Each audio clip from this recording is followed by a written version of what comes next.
Good evening. Good evening. I am Gbonde Wase Bey, Hajib, Secretary of State for Lodium Moorish Prairie Monte, Colorado. And tonight I'm going to talk about the Protectorate Treaty between France and Morocco. And this is a treaty that we haven't dealt with before. The relationship of France and Morocco is very keen in terms of our relationship today and how we're to operate.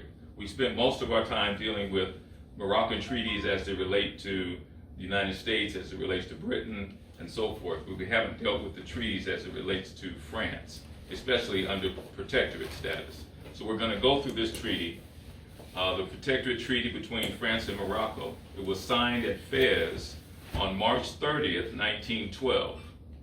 And this particular copy of it is from Ron Landau, Moroccan Drama, 1900 to 1955. San Francisco, American Academy of Asian Studies, 1956, pages 392 to 393. The government of the French Republic and the government of His Sherifian Majesty, desirous of inaugurating a regular regime in Morocco based on internal order and general security, which will make it possible to introduce reforms and to ensure the economic development of the country, have agreed upon the following. Now, before I go any further, you have to understand that in 1912, Morocco has already been defeated. And at the same time, Morocco has a key position in international affairs, because every nation that is involved with trade in the Western world has a treaty with Morocco.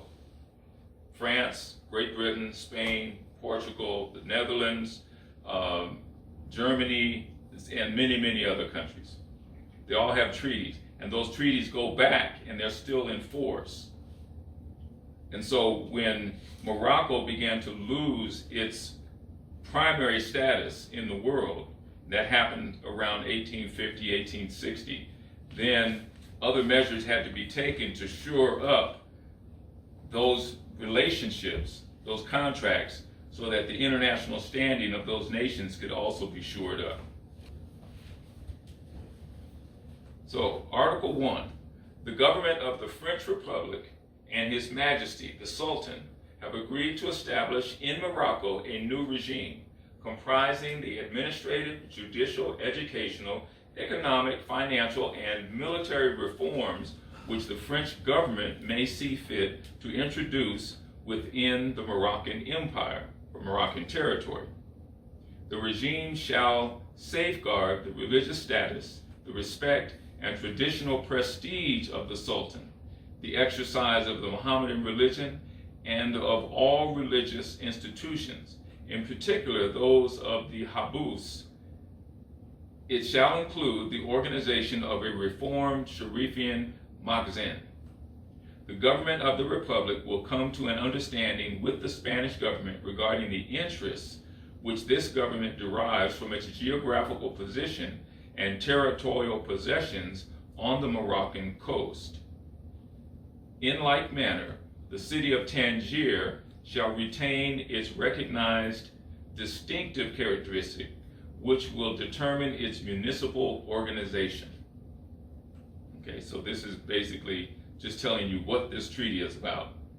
It's about basically shoring up Morocco and its relationship with other nations like Spain and so forth and so on, and how Tangier, which is an extension of the Moroccan territory, is to be characterized. Article 2, His Majesty, the Sultan, agrees that henceforth the French government, subject to prior notification to the Majesty, may proceed to such military occupation of the Moroccan territory as it may deem necessary for the maintenance of good order and the security of commercial transactions, and may exercise every police supervision on land and within the Moroccan waters. Okay, so remember, this is the French Protectorate. So the Treaty of 1880, rights of protection in Morocco, and also the Act of Algiers both all had provisions to protect Morocco in terms of its sovereignty and to keep Morocco as a sovereign nation and to provide a framework for its economy, for its policing, for its governance, and so forth.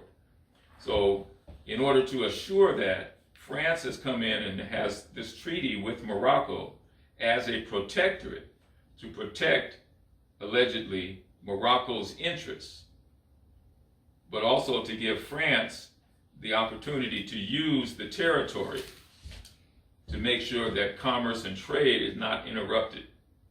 Okay? So it's a double-edged sword. The treaty with France is sort of like a double-edged sword. You give a little, you take a little. And in this treaty, it looks like Morocco gave a whole lot more than they got back. Mm-hmm. But you have to also consider they didn't have a whole lot to give because they had been defeated.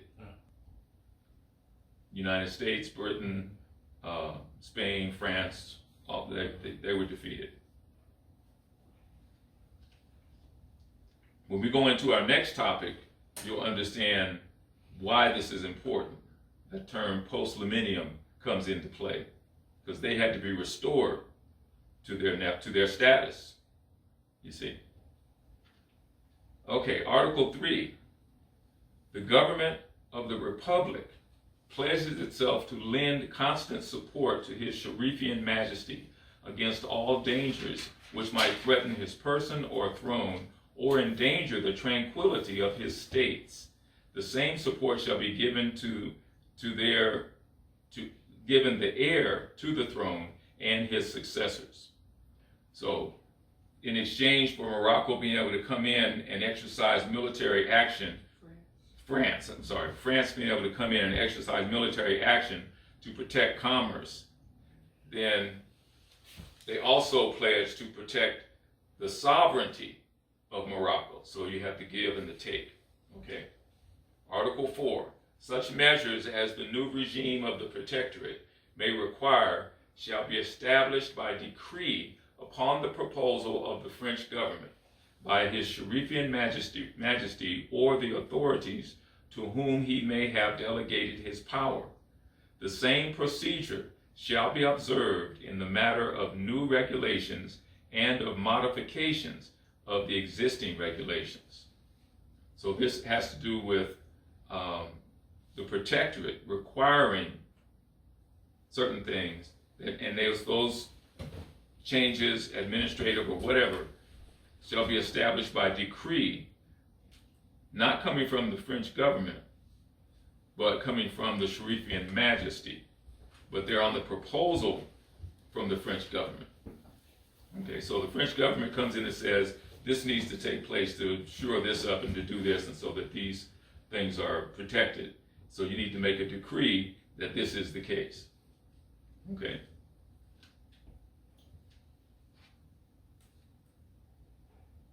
Article 5. The French government shall represent to his Sherifian Majesty by a Commissioner Resident General, representative of all the power of the Republic, that's French Republic, in Morocco, who shall attend to the execution of the present agreement, this treaty. The Commissioner Resident General shall be the sole intermediary between the Sultan and foreign representatives and in the relations which these representatives maintain with the Moroccan government. In particular, he shall have charge of all matters relating to foreigners in the Sherifian Empire. He shall have the power to approve and promulgate on behalf of the French government all the decrees issued by his Sherifian Majesty. Now, that's a lot of power. So the Sultan makes a decree. The Commissioner Resident General can say, we don't really like that wording. So you can change the wording here, you do this, and then make the decree. Or this decree is not acceptable, so we're going to retract. We're not going to support that, so you have to retract it. Or however that relationship is. So that Commissioner Resident General becomes the sole intermediary. That's a tremendous amount of power in Morocco. Okay? Now, as we understood from reading last week, the conversations between the United States Secretary of State and the French Foreign Minister, going back and forth in regards to the relations of the United States and France in relationship to the French protectorate in Morocco. See, that also extends to Morocco here, Al-Maghrib, Al-Aqsa, the farthest west of the empire.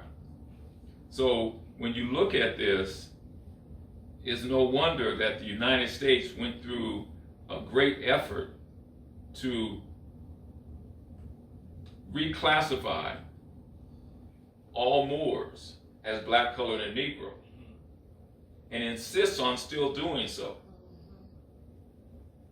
And so what they're doing is they're trying to keep that protectorate relationship out of their jurisdiction. You see? But that's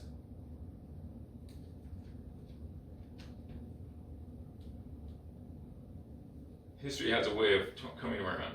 Repeating itself. Yes, repeating itself. Article 6. The diplomatic and consular agents of France shall be charged with the representation and protection of Moroccan subjects and interests abroad. His Majesty the Sultan pledges himself not to conclude any act of an international nature without the previous approval of the French Republic.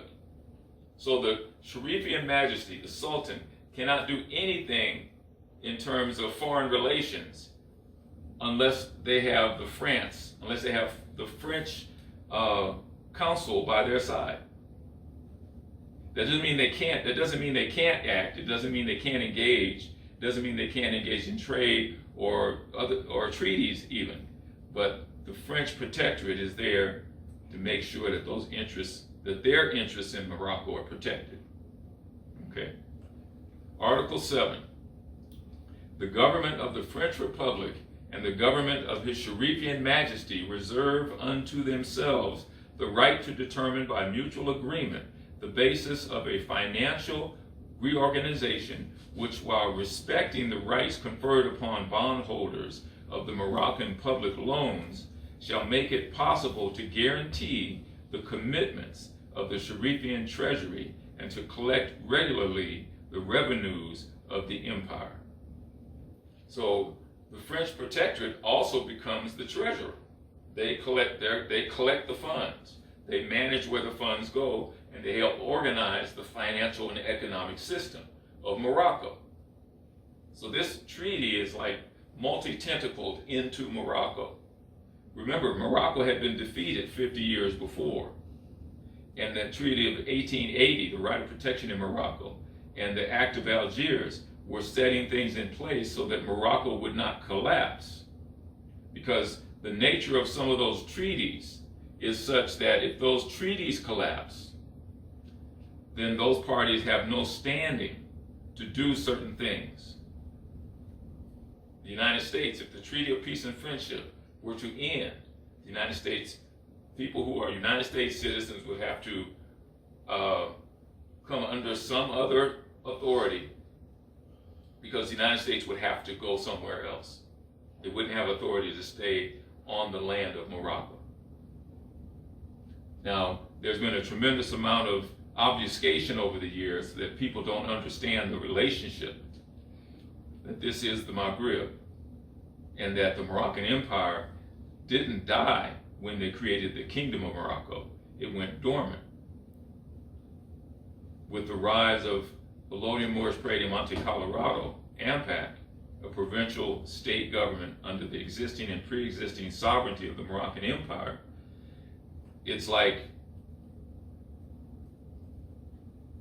something growing out of the asphalt.